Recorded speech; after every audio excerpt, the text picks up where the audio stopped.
வணக்கம், நான் உங்கள் ராணி சுரேஷ். இன்னைக்கு என்னன்னு தெரிலங்க, வீடியோ எடுக்க வந்து அப்படியே ஒவ்வொன்றும் அப்படியே அழகான அனுபவமாக தான் இருக்குது. என்னன்னு கேட்டிங்கன்னா, நம்ம சின்ன மாமியார்னு யாரை சொல்லுவோம்? நம்ம பெத்த பொன் குழந்தைங்க.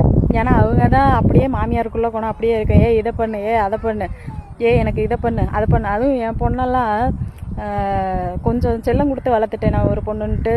எங்கள் அம்மா வாடி பொடின்னு தான் பேத்தின்றனால கூப்பிடுவாங்களா, அதனால் அதே இதையே பொடி வாடின்னு அவங்களையும் பேசி, அவங்க சரி நம்ம பேத்தி தானே சொன்னால் சொல்லிட்டு போகிறான்னு அதை பெருமையாக நினச்சி இப்போ என்ன வாடி இங்கே இதை எடு அதை எடுன்னு சொல்கிறேன். இப்போ தான் கொஞ்சம் கொஞ்சமாக மாற்றிட்டு இருக்கேன்.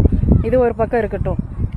நம்ம இப்போ காக்கைக்கு தன் குஞ்சு பொன் குஞ்சுன்னு சொல்லுவோம். நம்ம பெற்ற பிள்ளை என்றைக்குமே நமக்கு அழகு தான். அதனால் நம்ம திருஷ்டி சுற்றி போடுறது வைக்கிறது அதெல்லாம் வேறு விதம்.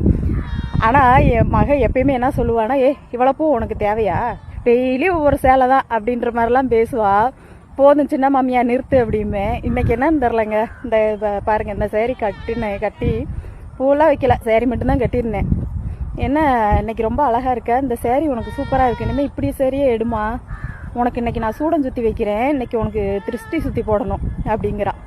சத்தியமாக யார் என்ன சொல்லியும் நம்ம அதெல்லாம் பெருசாகவே எடுத்துக்க மாட்டோம். நமக்கு தெரியும் நம்மளை பற்றி மனசு மாதிரி தானே அப்படின்ற ஒரு மைண்ட் செட்லேயே தான் இருப்பேன்.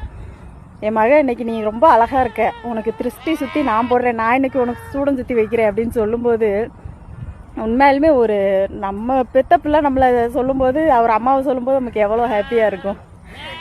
அது சொல்லணும்னு தோணுச்சுங்க, உங்கள்கிட்ட பகிர்ந்துக்கணும்னு தோணுச்சு. என்னைக்கு இல்லாத இது ஒரு புது அழகான அனுபவமாக தான் இருக்குது எனக்கு. பாய்ங்க.